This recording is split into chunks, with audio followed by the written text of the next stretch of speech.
Hi, welcome to an ADD Woman podcast.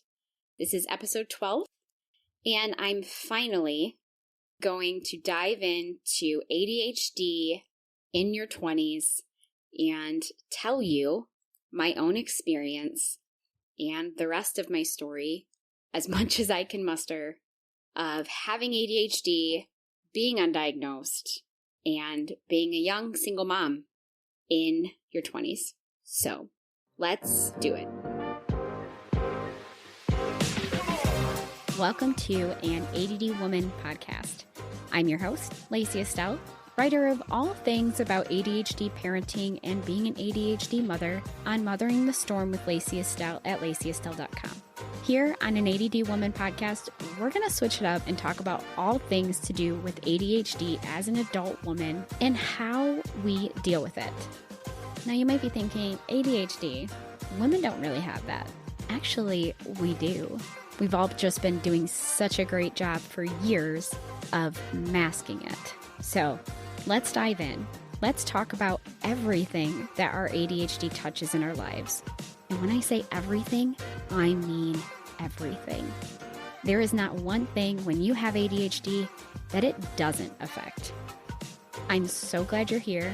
And if nothing else, I hope that you take away from this that you are not alone, you are not a failure, you are not lazy, and you are not stupid, and you are definitely not crazy. You just have ADHD, and you're just like me.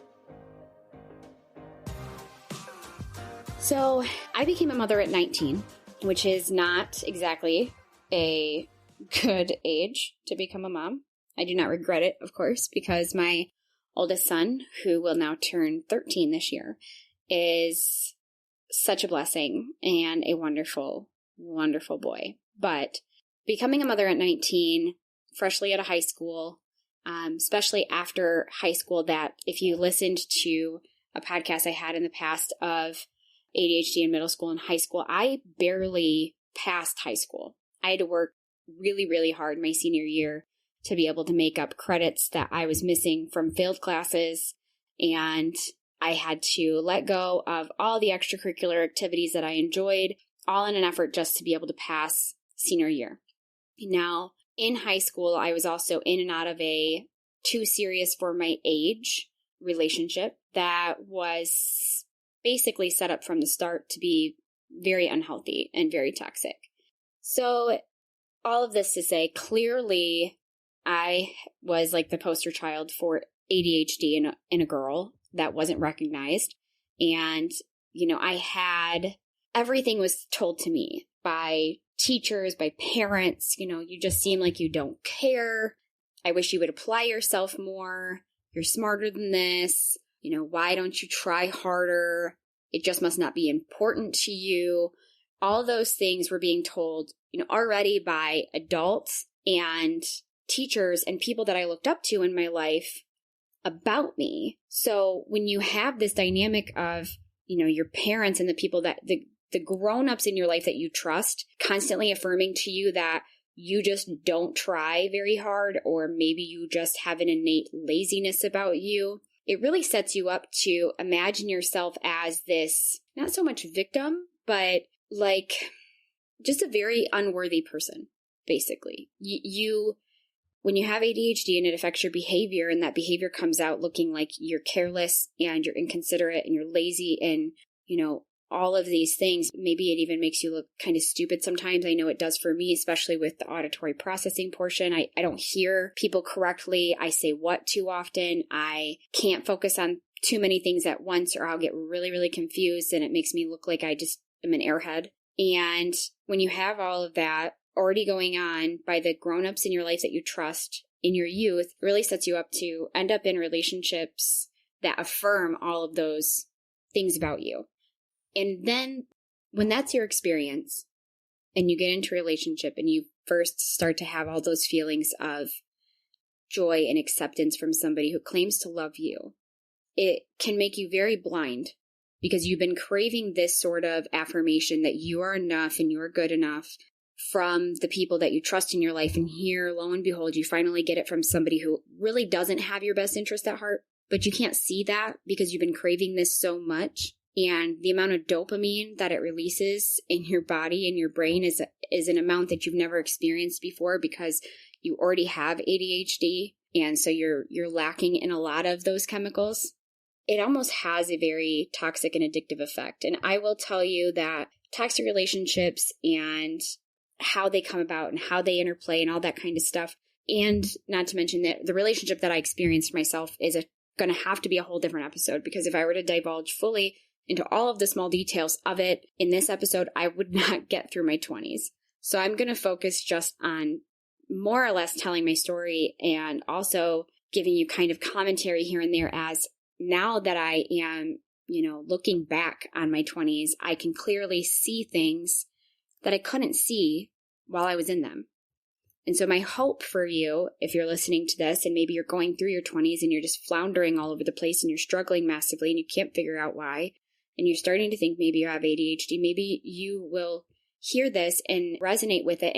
And I hope that the perspective that I've now gained will help you to give you a better perspective on the circumstances that you're dealing with currently. So I was in and out of this relationship all through high school. And then after high school, we got pregnant. I had my first son at 19. And it didn't take very long for the relationship to implode, because that's how toxic relationships go.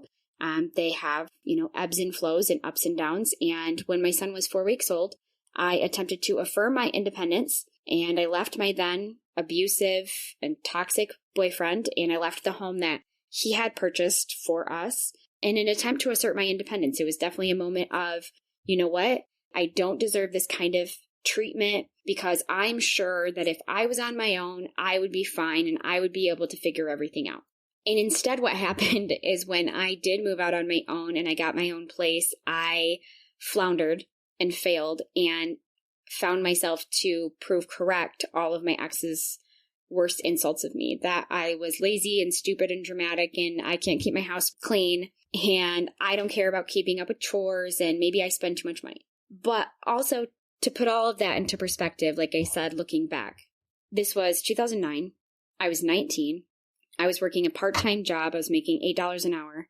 I worked 35 hours a week.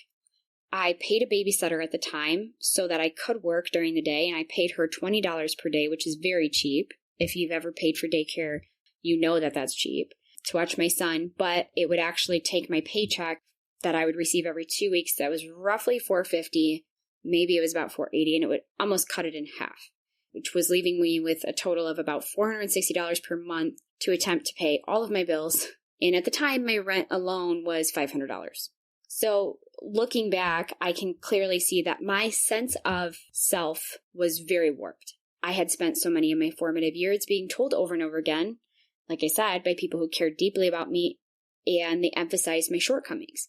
I think all those people have good intentions. They're always trying to just point out to you where they see you have more potential than what you're living up to. But when you have ADHD, you have executive function dysfunction, basically, it affects primarily your behavior. So while you look careless because you have poor working memory issues, or you struggle with processing and sequencing the order of events that you need to do to accomplish certain tasks, yeah, you look lazy, but you're not, because your brain's doing so much more work than it needs to just to try to correct those shortcomings. It gives you a really bad cognitive dissonance because you try really, really hard, but no matter what, when you even look at your own actions, they don't line up with you not being all of those things. So it further compounds your struggles with your self-esteem. The other thing is I had no real perspective on what was realistic in my situation. I didn't know about poverty guidelines. I didn't understand, how poverty happens. I didn't know, what it meant to be living below the poverty level. I didn't know what it meant to, only be making $12,000 a year and having a child to take care of. I didn't understand any of those things. I hadn't yet taken any sort of budgeting class. I didn't know how to budget money. I didn't know how to stretch a dollar. All I knew was at the end of the day, I didn't have enough money to pay my bills.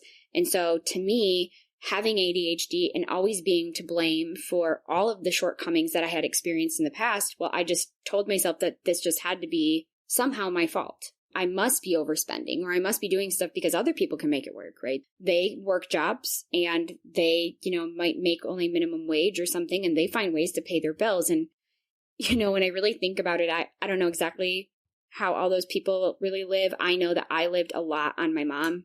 She helped me pay my rent several times because ultimately at the end of the day, I wasn't making enough money to pay anything.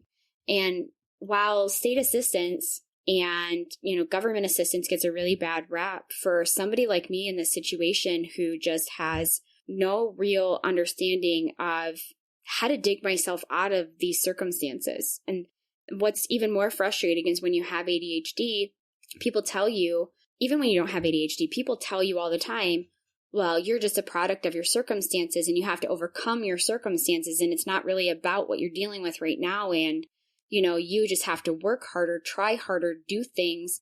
And yes, that's true. And it is important. But when you're on limited resources and you're also battling a mental illness that you don't realize is robbing you of so much of your ability to just adapt, it's not the same thing. And as much as I don't usually agree with the idea that everybody has, especially in America, that everybody has a fairly level playing field, that you can rise above your circumstances, you can rise above your upbringing, I will still say that there is a major issue with sometimes you can't rise above your resources unless you're willing to find those resources at all costs.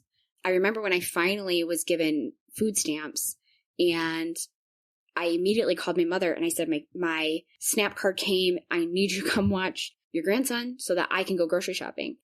It felt like answered prayer, hands down. Like, oh my gosh, I can finally put food in my cupboards. My cupboards had been bare for months.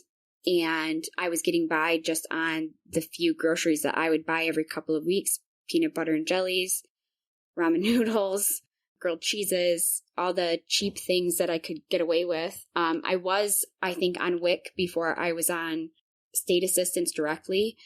So I was able to get like certain cereals and things. And my mom always made sure that my son had baby food. But there was definitely times where I was choosing between diapers and milk. And I remember at the time, contacting my ex and asking him, if he would bring me diapers or if he could give me anything to help support our son. And as much as he definitely should have been more accountable in that aspect, he was also 21 and working a $12 an hour job. I don't think really either one of us had a good idea of how to handle our money, especially not then. So again, looking back, I know that I internalized all these struggles. They all had to somehow be my fault. And maybe my ex was right. Maybe I couldn't do it on my own. Maybe I really am just lazy and dramatic and I expect too much of people and I don't follow through on anything. I start things that I don't finish. And I know I've said this before in other episodes, so I'm going to say it again in this one. Spoiler alert, none of that stuff was true. Do I struggle with certain things? Yeah. Yeah, I do. As part of having ADHD, I definitely have behaviors that I have made into habits over years and years that come out in ways that I wish they didn't. But ultimately, am I not smart? No, that's not true. I am smart.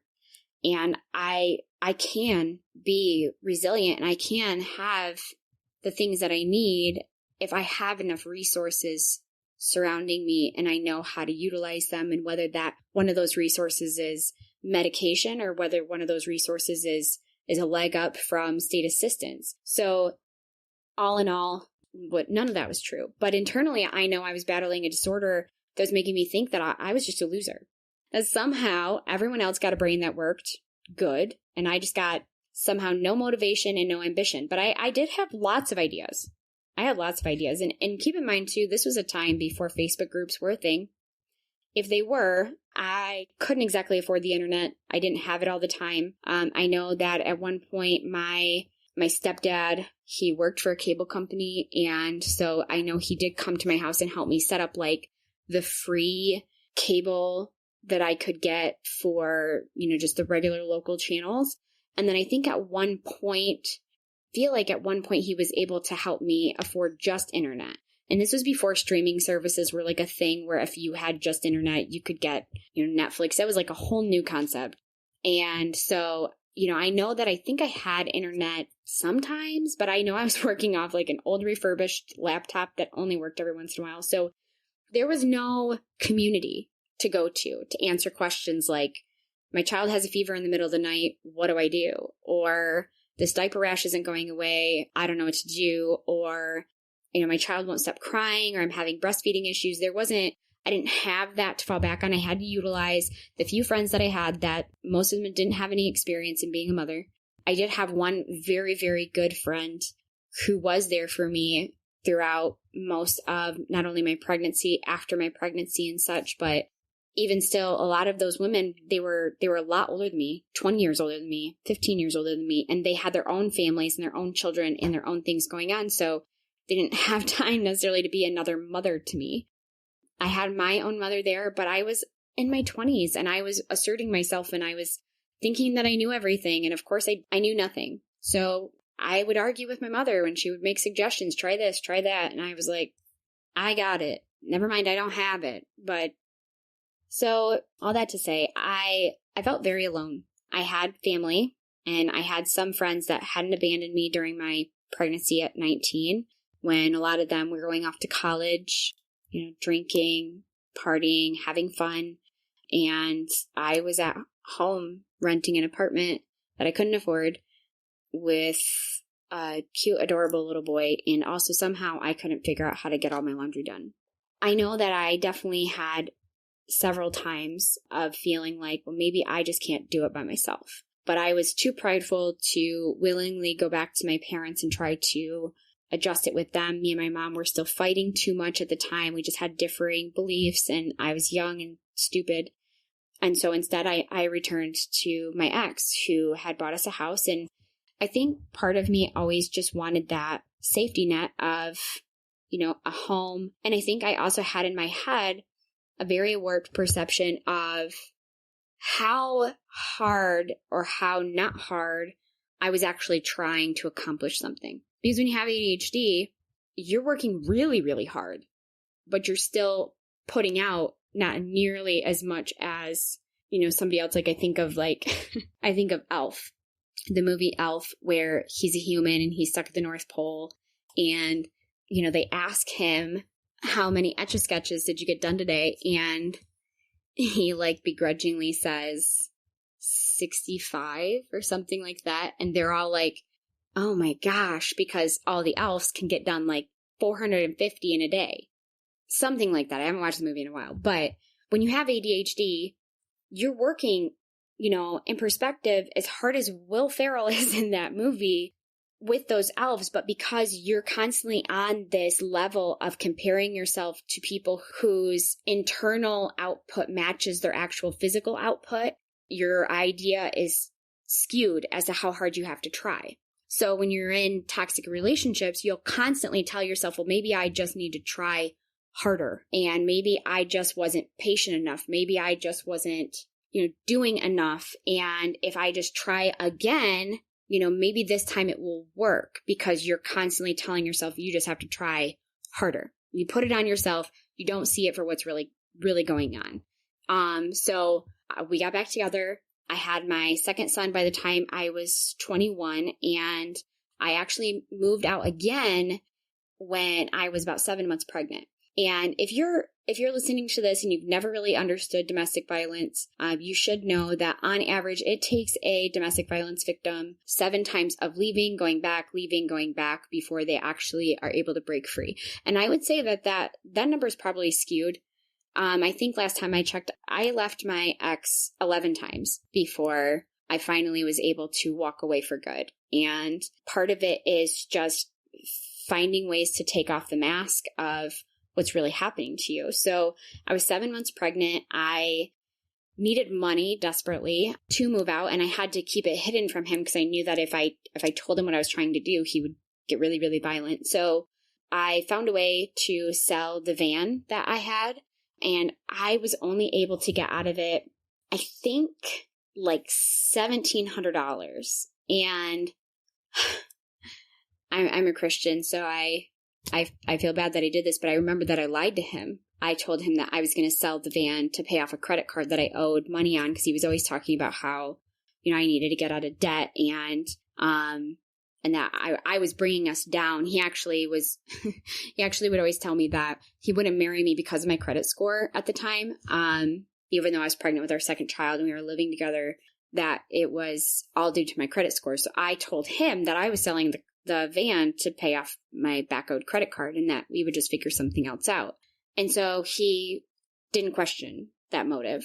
And I did. I managed to sell that vehicle, I think, right around $1,750. I used a portion of the sale of it to buy another car, a really old, beat up Grand Am that was purple.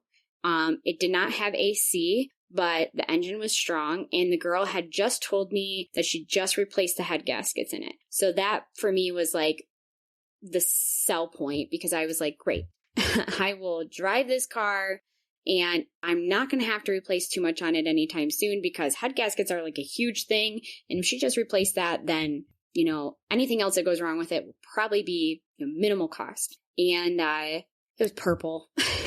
Yeah, my oldest son still thinks about that car, and he's like, I love that car. I'm like, oh, that car was awful. But it got us from point A to point B, and that's all that mattered to me at that time. And it still left me, I was able to buy it for only about $1,000, so it left me with enough money to put a deposit down on an apartment that was really close to my parents. And then I believe that they actually, if I remember correctly, they fronted me the rest of the money to be able to put my deposit down and my first month's rent. And then I quickly, in a hurry, moved out in one day. Me, my stepbrother, and my stepdad all went to my ex's home with the police because he was known to get very violent and theatrical anytime that I, tried to assert my independence, whether that was just wanting to drive to a friend's house or, whether it was in this extreme wanting to leave. And he was known to do things like take my keys from me, take my cell phone. So I felt safest going there with the police. But of course, the police were on short time, so we had to move quickly. I actually think, too, that my best friend at the time came with me as well, because I remember her just kind of yanking bathroom drawers out and dumping them into bags for me, and was like, we'll just figure out, how to go through it later. I grabbed as much stuff as I could. I remember distinctly that he would not allow me to take much of the kids' stuff. He insisted that that was something we would have to fight over in court because they were both our kids. I remember being able to at least get away with some clothes. I told him that the crib was something my parents bought, so I could at least take the crib. And I think having the police officer there intimidated him enough to say, okay, fine, you can take the crib. So I was able to only take the crib, and I moved out of there, I think, in about 45 minutes. And when I left, the police officer made me swear that I would never return to the property under any other circumstances. And I moved into my new apartment with a broken futon and a TV that sat on the floor, a queen-size bed, a crib, and, my stuff. I bought a $50 old coil stove because this was a brand new apartment. Nobody else had lived in it before, and there was no stove in it. I think there was a non-for-profit company that I reached out to that supplied me a fridge. And then I had to find a way to buy a stove. And I bought this $50 old mustard yellow coil stove. But that thing was amazing. I learned to cook on it, and that was still my favorite stove to this day. But that's probably a trauma bond. So, that was mainly the start of me really figuring out in my 20s who I was. What did I care about? Who did I want to be? Whose was I? Was I going to be a Christian? Was I going to follow God? Was I going to follow Jesus? Was I going to follow my friends and my peers? And, again, here I was now 21, had my own place, still couldn't really get by. I was using a lot of state programs to be able to pay my bills. I did finally get a job working in car sales. That was my first job where I actually felt like I could make enough money to sustain. It wasn't great pay, but it was enough for me to pay most of my bills. And over the course of the next 2 years, I learned to budget. I took a Dave Ramsey class with my parents, and I learned how to save first. When you have ADHD, you learn all these new habits. Now, this is also all before I realized I had ADHD. So every time now when I look back and I'm like, I see me trying hard to change habits and just not really being able to turn that wheel in an effort to where it finally, starts to actually make a difference. I learned how to budget. I could understand the logistics of it, but I still had a very hard time making that change and readjusting my compass and pointing it back north in an effort to help me, gain more traction. I did get to a point at some point where I remember noticing. So my ex would come over. He would come, he'd visit the kids. He would either come to the apartment when my youngest son was still really little and visit for just a few hours. And then after a while, he started taking him back to his house. Of course, this was all at my dismay. I was very concerned because I think even though at the time he was not outwardly, you couldn't tell how unhealthy and unstable his emotional state was. Not to a lot of people. I mean, they may have been able to tell on some level, but not in the way that I knew it was, because I was one of the ones in his household. So that's the other thing, is that even though I'm not going to dive too much into toxic relationships, when you are in an abusive relationship, the person who is abusing you reserves all of their abuse and controlling behavior to just the people in their household. Every once in a while, they might show it to like the cashier, or they might, lose their temper at a bar, or, lose their temper on another family member. But majority of the time, they reserve it only for you. And they also know how to shut it off. So when other people are around, something that you do that may have made them mad if you guys were behind closed doors, they'll just pretend it didn't really bother them. But then like you get in the car to leave and you're away from people and they start yelling at you because, they're angry with the way that you embarrass them. And you never really know, like you walk on eggshells the whole time because you never really know what it is that's going to upset them. So I was always scared to send the kids over there and having to share this parenting time with them and feeling very helpless of having to give him my young children and just live on a prayer that, whatever damage that his emotional instability would cause in their lives was something that I would be able to help them work through as they grew. And I just had to kind of pray and leave it up to God, because what ended up happening was anytime that I did try to assert, my desire for them to have more stability, even in his household, and asking him to do certain things to gain that stability, he took me to court. And at the time I was 22. I was only just starting to pay all my bills, and I got a court summons that he was filing for a change in parenting time. He was filing for a change in visitation. He had threatened me several times, told me he was going to take the kids from me. He would come over, and when he would visit, he would tell me things like, the kids are going to grow up. They're never going to want to live with you because you're never going to have anything more than an apartment, and I'll have a backyard and they'll want that. So I had this idea in my head that I needed to compete with the things that he was offering to them, when really ultimately what every child craves. And if you're a young mother and you're listening to this and you feel like you're just failing a million times over, first of all, I was there. Second of all, ultimately, what your child craves more than anything is emotional stability from at least one parent that they know without a doubt loves them, no matter what. And when you have one parent who constantly seems to only display love based on their obedience or their willingness to do the things that person wants their way, your child needs it even more from you. And they crave it.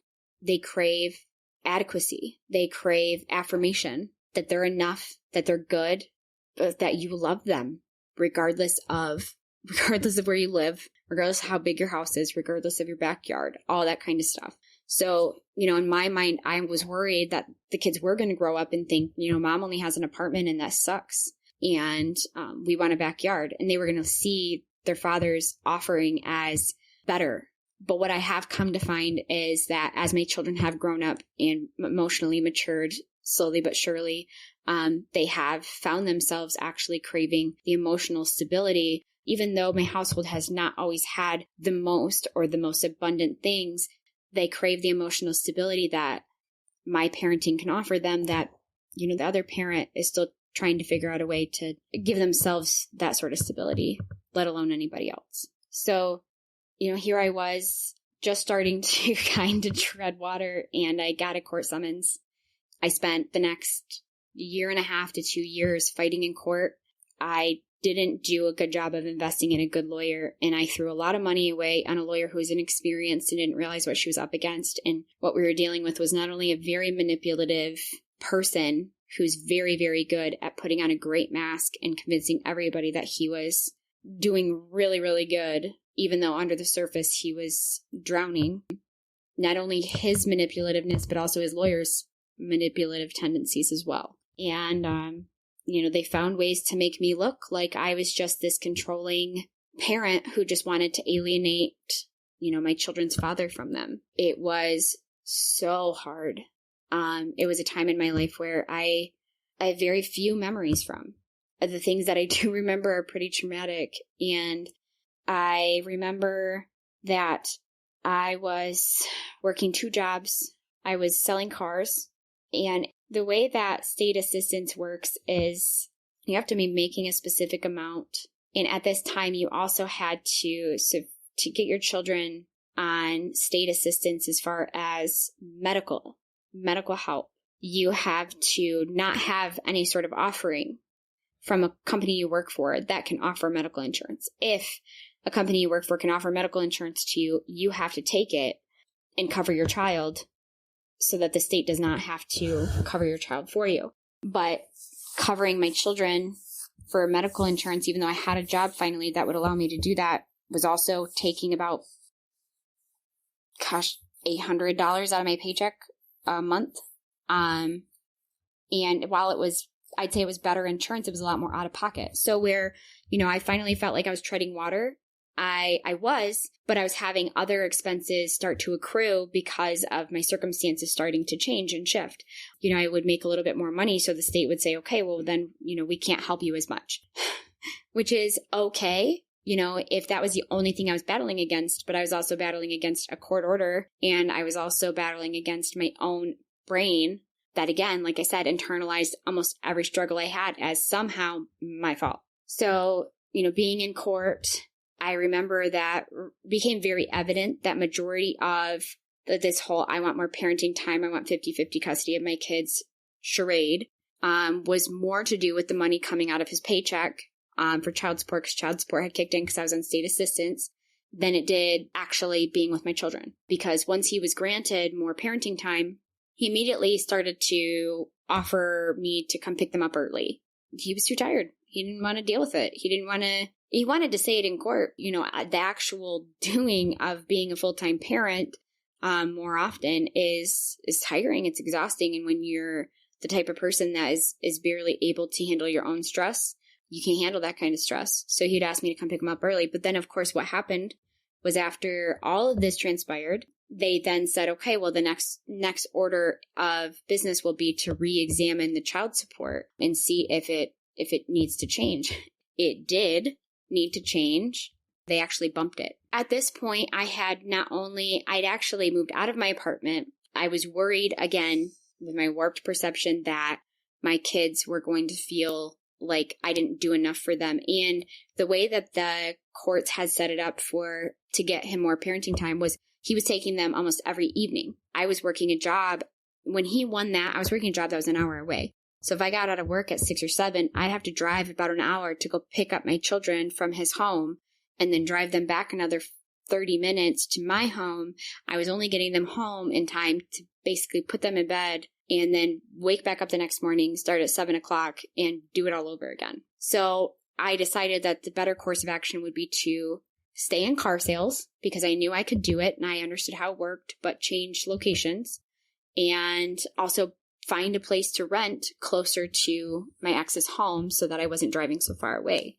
And I found a house to rent that was $200 more per month than what I was paying in my apartment. And I assumed that that was the only bill that would go up. But of course, my water bill increased, my power bill increased, and my grocery bill increased because I went from living in a pretty big city that had a lot of Walmarts to living in a very, very small town where every store closes at 9 o'clock. And if you want to go to the grocery store, you got to drive about 20 miles.